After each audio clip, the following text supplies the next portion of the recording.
Thank you. Thank you very much. Thank you. Thank you so much. Please have a seat.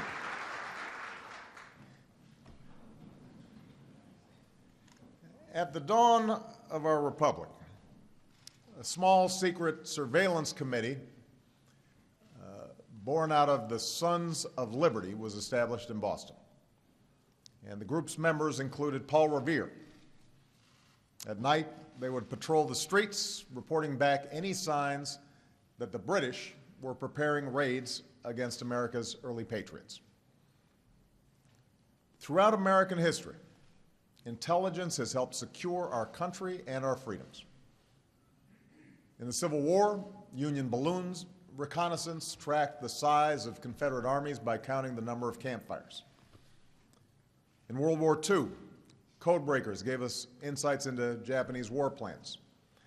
And when Patton marched across Europe, intercepted communications helped save the lives of his troops. After the war, the rise of the Iron Curtain and nuclear weapons only increased the need for sustained intelligence gathering. And so, in the early days of the Cold War, President Truman created the National Security Agency, or NSA, to give us insights into the Soviet bloc and provide our leaders with information they needed to confront aggression and avert catastrophe. Throughout this evolution, we benefited from both our Constitution and our traditions of limited government. U.S. intelligence agencies were anchored in a system of checks and balances, with oversight from elected leaders and protections for ordinary citizens. Meanwhile, totalitarian states like East Germany offered a cautionary tale of what could happen when vast, unchecked surveillance turned citizens into informers and persecuted people for what they said in the privacy of their own homes. In fact, even the United States proved not to be immune to the abuse of surveillance. In the 1960s, the government spied on civil rights leaders and critics of the Vietnam War. And partly in response to these revelations, additional laws were established in the 1970s to ensure that our intelligence capabilities could not be misused against our citizens. In the long twilight struggle against communism, we had been reminded that the very liberties that we sought to preserve could not be sacrificed at the altar of national security. Now, if the fall of the Soviet Union left America without a competing superpower, emerging threats from terrorist groups and the proliferation of weapons of mass destruction placed new and in some ways more complicated demands on our intelligence agencies. Globalization and the internet made these threats more acute as technology erased borders and empowered individuals to project great violence as well as great good. Moreover, these new threats raised new legal and new policy questions. For while few doubted the legitimacy of spying on hostile states, our framework of laws was not fully adapted to prevent terrorist attacks by individuals acting on their own or acting in small ideologically driven groups on behalf of a foreign power. The horror of September 11th brought all these issues to the fore. Across the political spectrum, Americans recognized that we had to adapt to a world in which a bomb could be built in a basement and our electric grid could be shut down by operators an ocean away. We were shaken by the signs we had missed leading up to the attacks. How the hijackers had made phone calls to known extremists and traveled to suspicious places. So we demanded that our intelligence community improve its capabilities and that law enforcement change practices to focus more on preventing attacks before they happen than prosecuting terrorists after an attack. It is hard to overstate the transformation America's intelligence community had to go through after 9/11. Our agencies suddenly needed to do far more than the traditional mission of monitoring hostile powers and gathering information for policymakers. Instead, they were now asked to identify and target plotters in some of the most remote parts of the world and to anticipate the actions of networks that by their very nature cannot be easily penetrated with spies or informants. And it is a testimony to the hard work and dedication of the men and women of our intelligence community that over the past decade, we've made enormous strides in fulfilling this mission. Today, new capabilities allow intelligence agencies to track who a terrorist is in contact with and follow the trail of his travel or his funding. New laws allow information to be collected and shared more quickly and effectively between federal agencies and state and local law enforcement. Relationships with foreign intelligence services have expanded, and our capacity to repel cyber attacks have been strengthened. And taken together, these efforts have prevented multiple attacks and saved innocent lives, not just here in the United States, but around the globe. And yet, in our rush to respond to a very real and novel set of threats, the risk of government overreach, the possibility that we lose some of our core liberties in pursuit of security also became more pronounced. We saw in the immediate aftermath of 9/11, our government engaged in enhanced interrogation techniques that contradicted our values. As a senator, I was critical of several practices, such as warrantless wiretaps. And all too often, new authorities were instituted without adequate public debate. Through a combination of action by the courts, increased congressional oversight, and adjustments by the previous administration, some of the worst excesses that emerged after 9/11 were curbed by the time I took office. But a variety of factors have continued to complicate America's efforts to both defend our nation and uphold our civil liberties.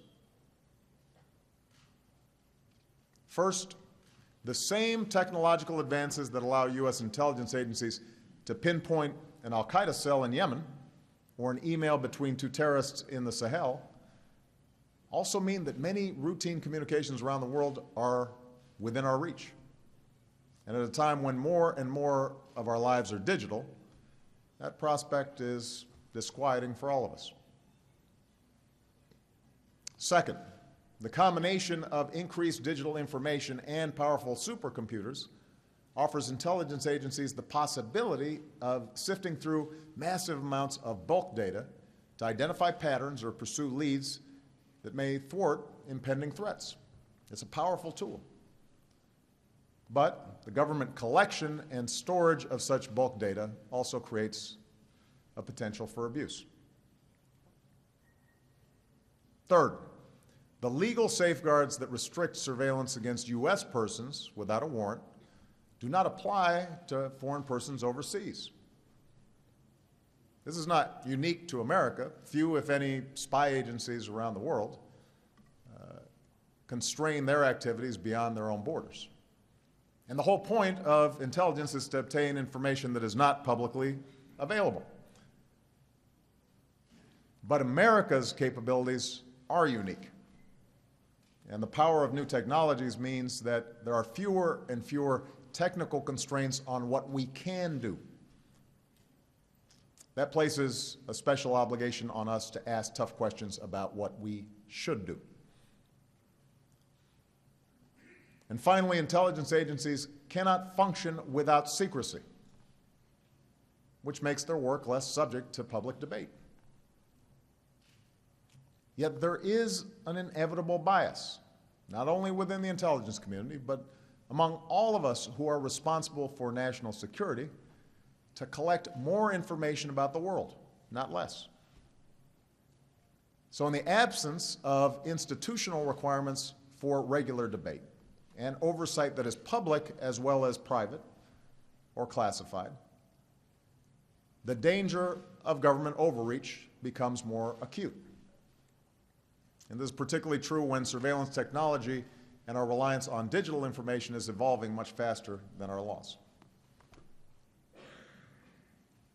For all these reasons, I maintained a healthy skepticism toward our surveillance programs after I became president.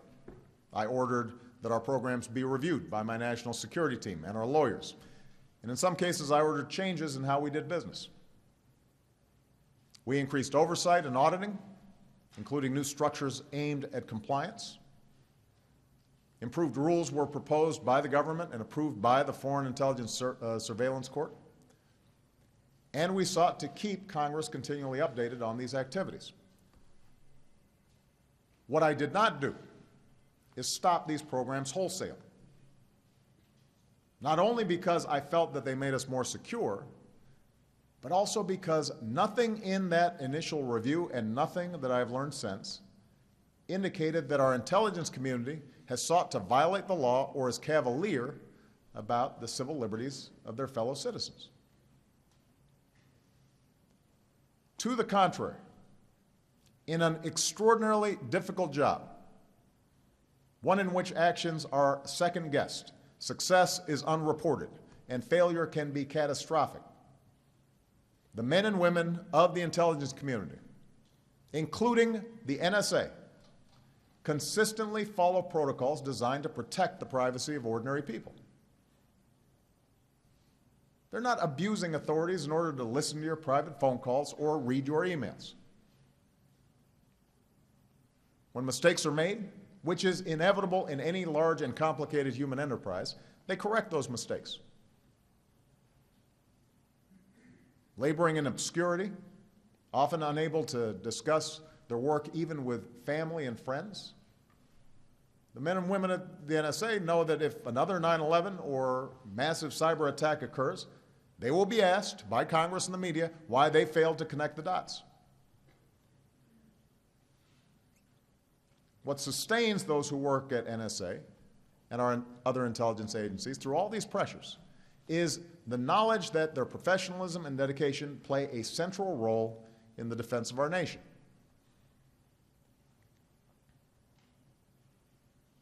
Now, to say that our intelligence community follows the law and is staffed by patriots is not to suggest that I or others in my administration felt complacent about the potential impact of these programs.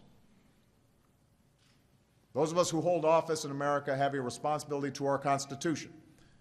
And while I was confident in the integrity of those who lead our intelligence community, it was clear to me in observing our intelligence operations on a regular basis that changes in our technological capabilities were raising new questions about the privacy safeguards currently in place.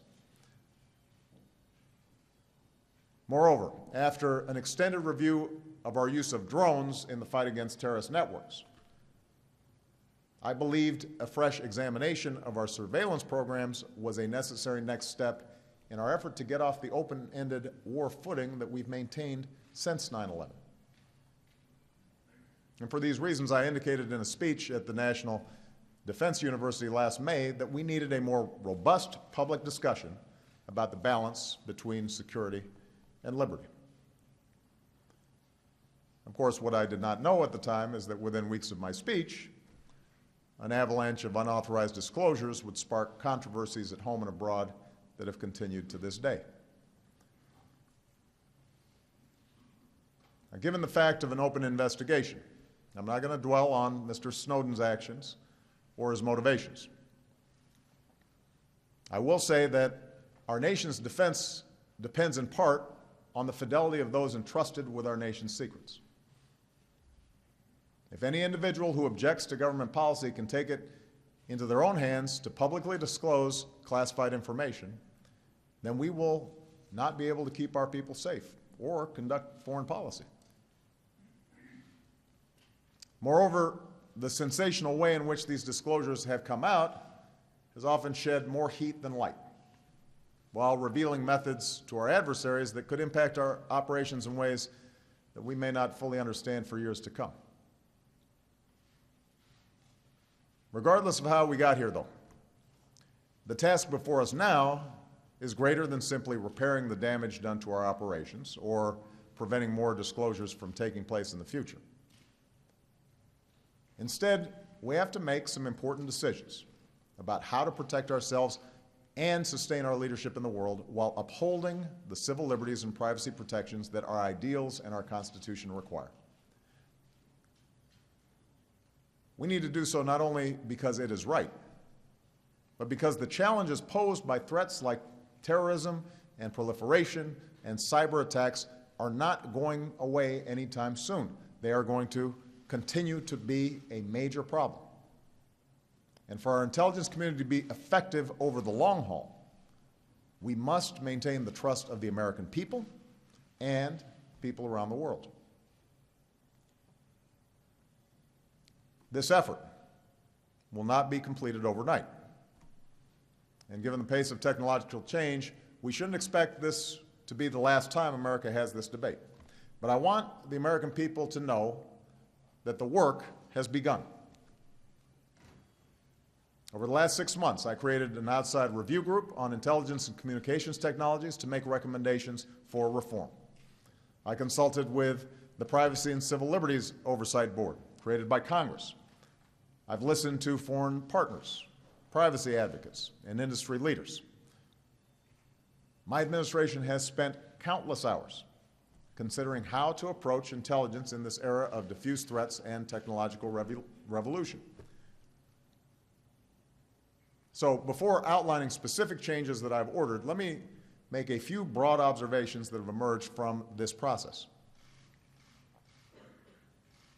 First, everyone who has looked at these problems, including skeptics of existing programs, recognizes that we have real enemies and threats and that intelligence serves a vital role in confronting them. We cannot prevent terrorist attacks or cyber threats without some capability to penetrate digital communications, whether it's to unravel a terrorist plot, to intercept malware that targets a stock exchange, to make sure air traffic control systems are not compromised, or to ensure that hackers do not empty your bank accounts. We are expected to protect the American people. That requires us to have capabilities in this field. Moreover, we cannot unilaterally disarm our intelligence agencies. There's a reason why BlackBerries and iPhones are not allowed in the White House Situation Room. We know that the intelligence services of other countries, including some who feign surprise over the Snowden disclosures, are constantly probing our government and private sector networks and accelerating programs to listen to our conversations and intercept our emails and compromise our systems. We know that. Meanwhile, a number of countries, including some who have loudly criticized the NSA, privately acknowledge that America has special responsibilities as the world's only superpower, that our intelligence capabilities are critical to meeting these responsibilities, and that they themselves have relied on the information we obtain to protect their own people. Second, just as ardent civil libertarians recognize the need for robust intelligence capabilities, those with responsibilities for our national security readily acknowledge the potential for abuse as intelligence capabilities advance and more private information is digitized. After all, the folks at NSA and other intelligence agencies are our neighbors. They're our friends and family. They've got electronic bank and medical records like everybody else. They have kids on Facebook and Instagram, and they know more than most of us the vulnerabilities to privacy that exist in a world where transactions are recorded and email and text and messages are stored, and even our movements can increasingly be tracked through the GPS on our phones. Third, there was a recognition by all who participated in these reviews that the challenges to our privacy do not come from government alone. Corporations of all shapes and sizes track what you buy, store and analyze our data, and use it for commercial purposes. That's how those targeted ads pop up on your computer and your smartphone periodically. But all of us understand that the standards for government surveillance must be higher. Given the unique power of the state, it is not enough for leaders to say, "Trust us, we won't abuse the data we collect." For history has too many examples when that trust has been breached. Our system of government is built on the premise that our liberty cannot depend on the good intentions of those in power.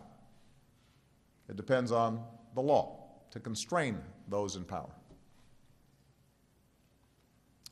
I make these observations to underscore that the basic values of most Americans when it comes to questions of surveillance and privacy converge a lot more than the crude characterizations that have emerged over the last several months. Those who are troubled by our existing programs are not interested in repeating the tragedy of 9/11. And those who defend these programs are not dismissive of civil liberties. The challenge is getting the details right, and that is not simple. In fact, during the course of our review, I've often reminded myself I would not be where I am today were it not for the courage of dissidents like Dr. King, who were spied upon by their own government. And as president, a president who looks at intelligence every morning, I also can't help but be reminded that America must be vigilant in the face of threats. Now, fortunately, by focusing on facts and specifics rather than speculation and hypotheticals, this review process has given me, and hopefully the American people, some clear direction for change. And today I can announce a series of concrete and substantial reforms that my administration intends to adopt administratively or will seek to codify with Congress. First, I have approved a new presidential directive for our signals intelligence activities, both at home and abroad. This guidance will strengthen executive branch oversight of our intelligence activities. It will ensure that we take into account our security requirements, but also our alliances, our trade and investment relationships, including the concerns of American companies, and our commitment to privacy and basic liberties. And we will review decisions about intelligence priorities and sensitive targets on an annual basis so that our actions are regularly scrutinized by my senior national security team. Second, we will reform programs and procedures in place to provide greater transparency to our surveillance activities and fortify the safeguards that protect the privacy of U.S. persons. Since we began this review, including information being released today, we've declassified over 40 opinions and orders of the Foreign Intelligence Surveillance Court, which provides judicial review of some of our most sensitive intelligence activities, including the Section 702 program targeting foreign individuals overseas and the Section 215 telephone metadata program. And going forward, I'm directing the Director of National Intelligence, in consultation with the Attorney General, to annually review, for the purposes of declassification, any future opinions of the court with broad privacy implications, and to report to me and to Congress on these efforts. To ensure that the court hears a broader range of privacy perspectives, I'm also calling on Congress to authorize the establishment of a panel of advocates from outside government to provide an independent voice in significant cases before the Foreign Intelligence Surveillance Court. Third, we will provide additional protections for activities conducted under Section 702, which allows the government to intercept the communications of foreign targets overseas who have information that's important for our national security. Specifically, I'm asking the Attorney General and DNI to institute reforms that place additional restrictions on government's ability to retain, search, and use in criminal cases communications between Americans and foreign citizens incidentally collected under Section 702. Fourth, in investigating threats, the FBI also relies on what's called national security letters, which can require companies to provide specific and limited information to the government without disclosing the orders to the subject of the investigation. Now, these are cases in which it's important that the subject of the investigation, such as a possible terrorist or spy, isn't tipped off. But we can and should be more transparent in how government uses this authority. I've therefore directed the Attorney General to amend how we use national security letters so that this secrecy will not be indefinite, so that it will terminate within a fixed time unless the government demonstrates a real need for further secrecy. We will also enable communications providers to make public more information than ever before about the orders that they have received to provide data to the government. This brings me to the program that has generated the most controversy these past few months: the bulk collection of telephone records under Section 215. Let me repeat what I said when this story first broke. This program does not involve the content of phone calls or the names of people making calls. Instead, it provides a record of phone numbers and the times and lengths of calls. Metadata that can be queried if and when we have a reasonable suspicion that a particular number is linked to a terrorist organization. Why is this necessary? The program grew out of a desire to address a gap identified after 9/11. One of the 9/11 hijackers, Khalid al-Mindar, made a phone call from San Diego to a known al-Qaeda safe house in Yemen. NSA saw that call, but it could not see that the call was coming from an individual already in the United States. The telephone metadata program under Section 215 was designed to map the communications of terrorists so we can see who they may be in contact with as quickly as possible.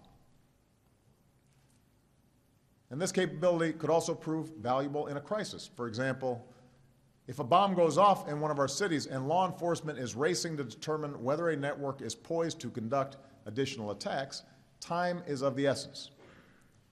Being able to quickly review phone connections to assess whether a network exists is critical to that effort. In sum, the program does not involve the NSA examining the phone records of ordinary Americans. Rather, it consolidates these records into a database that the government can query if it has a specific lead. A consolidation of phone records that the companies already retain for business purposes. The review group turned up no indication that this database has been intentionally abused, and I believe it is important that the capability that this program is designed to meet is preserved. Having said that, I believe critics are right to point out that without proper safeguards, this type of program could be used to yield more information about our private lives and open the door to more intrusive bulk collection programs in the future. They're also right to point out that although the telephone bulk collection program was subject to oversight by the Foreign Intelligence Surveillance Court and has been reauthorized repeatedly by Congress, it has never been subject to vigorous public debate. For all these reasons, I believe we need a new approach. I am therefore ordering a transition that will end the Section 215 bulk metadata program as it currently exists and establish a mechanism that preserves the capabilities we need without the government holding this bulk metadata. This will not be simple. The review group recommended that our current approach be replaced by one in which the providers or a third party retain the bulk records, with government accessing information as needed. Both of these options pose difficult problems. Relying solely on the records of multiple providers, for example, could require companies to alter their procedures in ways that raise new privacy concerns. On the other hand, any third party maintaining a single consolidated database would be carrying out what's essentially a government function, but with more expense, more legal ambiguity, potentially less accountability, all of which would have a doubtful impact on increasing public confidence that their privacy is being protected. During the review process, some suggested that we may also be able to preserve the capabilities we need through a combination of existing authorities, better information sharing, and recent technological advances. But more work needs to be done to determine exactly how this system might work. Because of the challenges involved, I've ordered that the transition away from the existing program will proceed in 2 steps. Effective immediately, we will only pursue phone calls that are 2 steps removed from a number associated with a terrorist organization instead of the current 3. And I have directed the Attorney General to work with the Foreign Intelligence Surveillance Court so that during this transition period, the database can be queried only after a judicial finding or in the case of a true emergency. Next, step 2. I've instructed the intelligence community and the Attorney General to use this transition period to develop options for a new approach that can match the capabilities and fill the gaps that the Section 215 program was designed to address without the government holding this metadata itself. They will report back to me with options for alternative approaches before the program comes up for reauthorization on March 28th. And during this period, I will consult with the relevant committees in Congress to seek their views, and then seek congressional authorization for the new program as needed.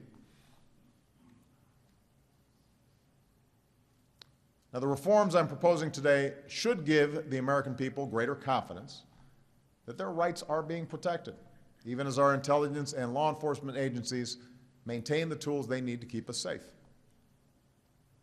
And I recognize that there are additional issues that require further debate.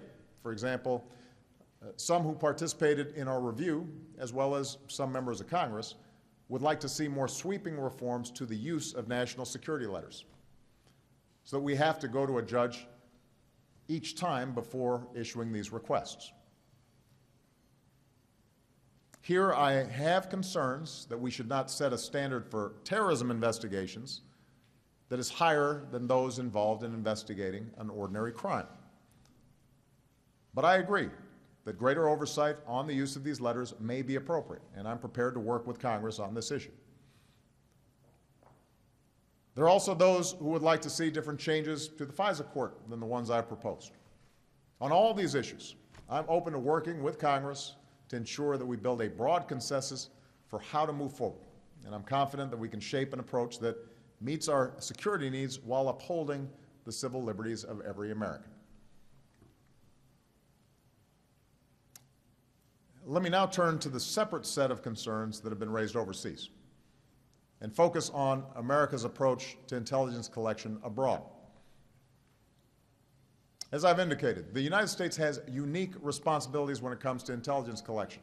Our capabilities help protect not only our nation, but our friends and our allies as well. But our efforts will only be effective if ordinary citizens in other countries have confidence that the United States respects their privacy too.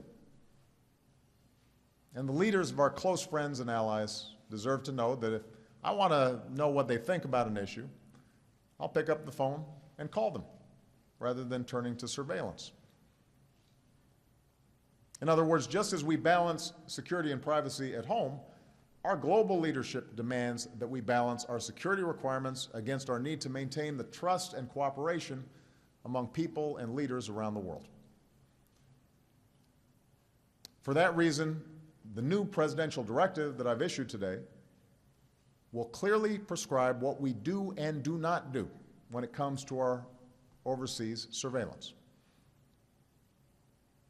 To begin with, the directive makes clear that the United States only uses signals intelligence for legitimate national security purposes and not for the purpose of indiscriminately reviewing the emails or phone calls of ordinary folks. I've also made it clear that the United States does not collect intelligence to suppress criticism or dissent, nor do we collect intelligence to disadvantage people on the basis of their ethnicity or race or gender or sexual orientation or religious beliefs. We do not collect intelligence to provide a competitive advantage to U.S. companies or U.S. commercial sectors. And in terms of our bulk collection of signals intelligence, U.S. intelligence agencies will only use such data to meet specific security requirements: counterintelligence, counterterrorism, counterproliferation, cybersecurity, force protection for our troops and our allies, and combating transnational crime, including sanctions evasion. In this directive, I have taken the unprecedented step of extending certain protections that we have for the American people to people overseas. I've directed the DNI, in consultation with the Attorney General, to develop these safeguards, which will limit the duration that we can hold personal information while also restricting the use of this information. The bottom line is that people around the world, regardless of their nationality, should know that the United States is not spying on ordinary people who don't threaten our national security, and that we take their privacy concerns into account in our policies and procedures. This applies to foreign leaders as well. Given the understandable attention that this issue has received, I've made clear to the intelligence community that unless there is a compelling national security purpose, we will not monitor the communications of heads of state and government of our close friends and allies. And I've instructed my national security team, as well as the intelligence community, to work with foreign counterparts to deepen our coordination and cooperation in ways that rebuild trust going forward. Now, let me be clear. Our intelligence agencies will continue to gather information about the intentions of governments, as opposed to ordinary citizens, around the world, in the same way that the intelligence services of every other nation does. We will not apologize simply because our services may be more effective. But heads of state and government with whom we work closely and on whose cooperation we depend should feel confident that we are treating them as real partners. And the changes I've ordered do just that. Finally, to make sure that we follow through on all these reforms, I'm making some important changes to how our government is organized. The State Department will designate a senior officer to coordinate our diplomacy on issues related to technology and signals intelligence. We will appoint a senior official at the White House to implement the new privacy safeguards that I've announced today.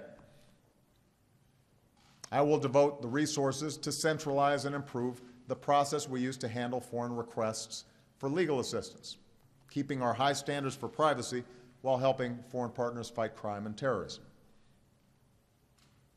I've also asked my counselor, John Podesta, to lead a comprehensive review of big data and privacy. And this group will consist of government officials who, along with the President's Council of Advisors on Science and Technology, will reach out to privacy experts, technologists, and business leaders and look how the challenges inherent in big data are being confronted by both the public and private sectors.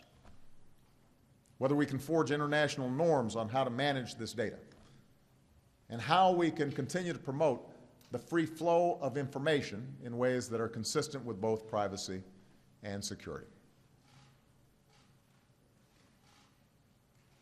For ultimately, what's at stake in this debate goes far beyond a few months of headlines or passing tensions in our foreign policy. When you cut through the noise, what's really at stake is how we remain true to who we are in a world that is remaking itself at dizzying speed. Whether it's the ability of individuals to communicate ideas, to access information that would have once filled every great library in every country in the world, or to forge bonds with people on the other sides of the globe. Technology is remaking what is possible for individuals and for institutions and for the international order. So while the reforms that I've announced will point us in a new direction, I am mindful that more work will be needed in the future. One thing I'm certain of, this debate will make us stronger. And I also know that in this time of change, the United States of America will have to lead. It may seem sometimes that America is being held to a different standard. And I'll admit, the readiness of some to assume the worst motives by our government can be frustrating. No one expects China to have an open debate about their surveillance programs, or Russia to take privacy concerns of citizens in other places into account. But let's remember, we are held to a different standard precisely because we have been at the forefront of defending personal privacy and human dignity. As the nation that developed the internet, the world expects us to ensure that the digital revolution works as a tool for individual empowerment, not government control. Having faced down the dangers of totalitarianism and fascism and communism, the world expects us to stand up for the principle that every person has the right to think and write and form relationships freely, because individual freedom is the wellspring of human progress. Those values make us who we are.